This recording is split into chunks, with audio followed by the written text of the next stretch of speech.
සුබ දවසක් ඔයාලා හැමෝටම චාම් ස්වීට්ස් YouTube channel එකට ඔයාලා ආදරයෙන් පිළිගන්නවා. පැණි බේරෙන රසම රසට හැමෝම කැමති විදියට වටලප්පන් හදන විදිය තමයි අද මම ඔයාලට අරගෙන ආවේ. අවශ්‍ය කරන ද්‍රව්‍ය ඔයාට බලා ගන්න description box එකේ දාලා තියෙනවා. ඉස්සර වෙලාම මම භාජනයක් ලිපේ තියලා සීනි මේස හැඳි 4ක් දාලා කැරමල් කරගන්නවා. පෑන් එක හොඳින් රවුමට කරකවමින් හොඳ බ්‍රවුන් කලර් එකක් එනකම් කැරමල් කරගන්න ඕන.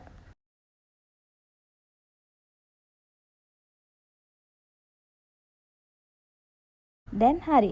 මේ වෙලාවේ මම උණු වතුර ටිකක් එකතු කරලා කැරමල් එක ඝන නොවෙන්න හැන්දකින් කලවම් කරන ගමන් දිය කරගන්නවා.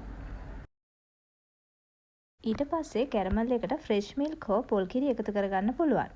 මම එකතු කරගන්නවා ෆ්‍රෙෂ් මිල්ක් මිලිලීටර 350ක්. පොල් කිරි ගන්නවා නම් මේ ප්‍රමාණයටම පොල් බෑවක හොඳ උකු පොල් කිරි ගන්න. ෆ්‍රෙෂ් මිල්ක් එකතු කරලා හොඳින් හැඳි ගන්න. බුබුලු දාලා එනකොට කුඩු කරගත් හකුරු 250 එකතු කරලා හකුරු ටික දී වෙනකම් විතරක් හැඳි ගාගෙන ලිප ඕෆ් කරගන්න.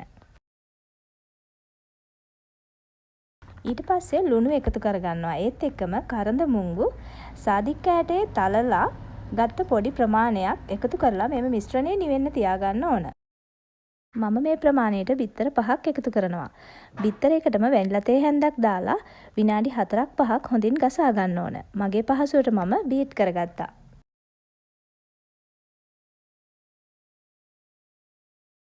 දැන් නිවෙන්න තියාගත්ත හකුරු මිශ්‍රණය බීට් කරගත්ත බිත්තර එකට දාලා නැවතත් බීට් කරගන්න ඕන.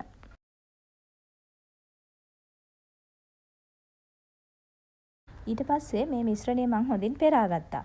පෙරාගත්ත වටලප්පන් මිශ්‍රණය තමයි මේ විදියට මේ තියෙන්නේ. ඊට පස්සේ මේ මිශ්‍රණය ස්ටීම් කරගන්න සූදානම් කරගත්ත පුංචි කප් වලට මම පරිස්සමට දාගන්නවා.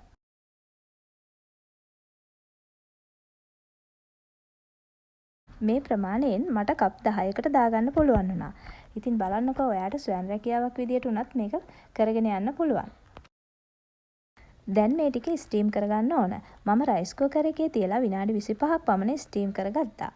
ඔයා වටලප්පන් එකට කජු එකතු කරගන්නවා නම් විනාඩි 10ක් 12ක් විතර ස්ටීම් වෙනකොට කජු එකතු කරගන්න. මට අමතක වුණා. ස්ටීම් වෙලා ඉවර වුණාම තමයි මම කජු එකතු කළේ. කජු හැපෙනකොට මාරම රසයි. ඉතින් ඔයාලත් හදලා රස බලන්න. මගේ වීඩියෝ එක හොඳයි නම් ලයික් කරන්න. ඔයාගේ අදහස් කමෙන්ට් කරන්න.